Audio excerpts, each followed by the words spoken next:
championships, the men's 500, the women's 500 and 1,000-meter races.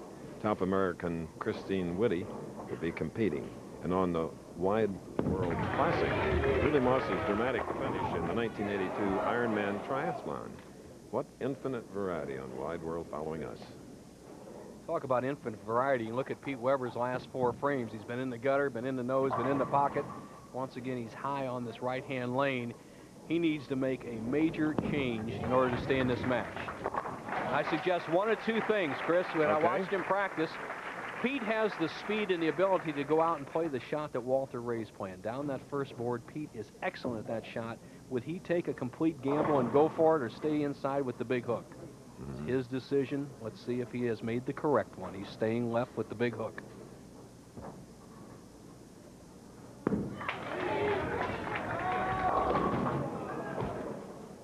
Coming up high, leaving the 3, 6, 10. Sort of not all together right now. Well, Tracy, tell your husband to go outside and play the outside line. He still has room for 203. All right. Good do it, Pete. Arbor Day presentation helped to raise the Walter Ray Williams, perhaps Pete Weber. Parker Bone the third saying not.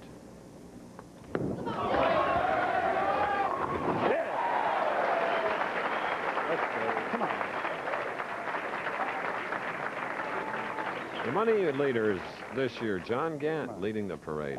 Won the Tournament of Champions, 60,000 on top. Of course, we saw Albee in the first match.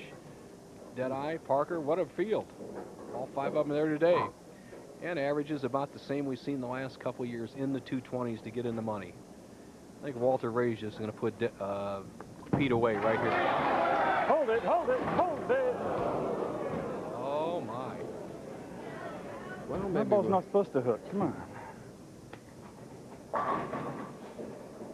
He said to himself that ball's not supposed to hook, but when you pull it, it has trouble. He needs to get the ball to the right of the 6 pin and slide it over into the 7. Walter can make this shot. It's about a 3 or 4 to 1 for him.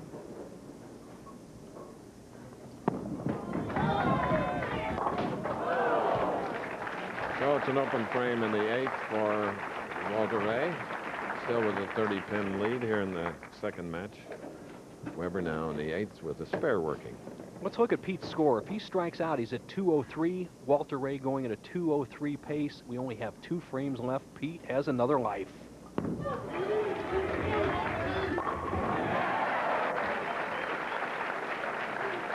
Pete's father, Dick, on his way to his 50th ABC in Huntsville, Alabama. That's the American Bowling Congress tournament. Involves both pros and amateurs. Runs over a 4-month period. Pete Weber must strike on this ball to have a chance. Absolutely mandatory. The gentleman you saw on the screen was Walter Ray Williams' father looking on. All right, Pete Weber takes it off the sheet. He'd have a 203. Walter Ray Williams going at a 203 pace. Obviously, Walter has his own destiny in his hands.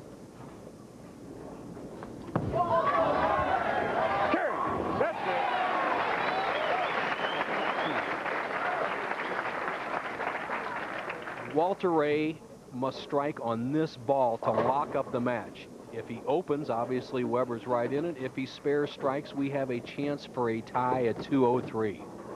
Speed up, come on.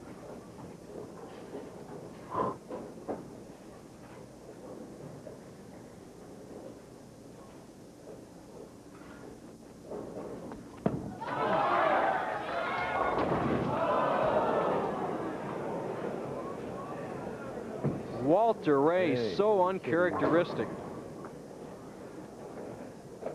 As you see him, he goes left of his target. He'd had it out there on about the first board. Now he pulls it into the third board. He's going to open in the 8th and 10th frames. If he gets 9 out, he will have a 191 game. Pete Weber's going to need a strike, 9 spare to win.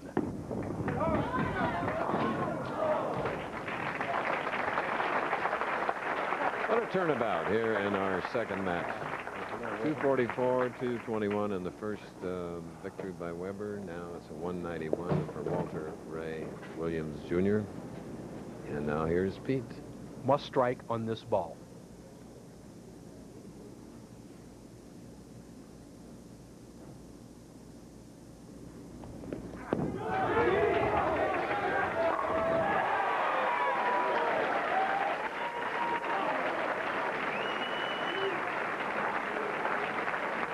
Pete Weber needs 9 spare to win. Obviously, a strike does the job. If he gets 8 spare, we have a tie match, 2-frame roll-off. Great example of the old adage, never give up. Oh. How true.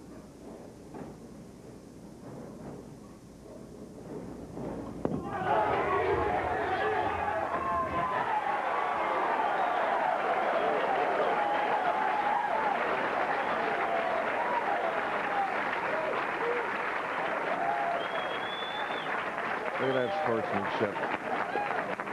You see the hands meeting there.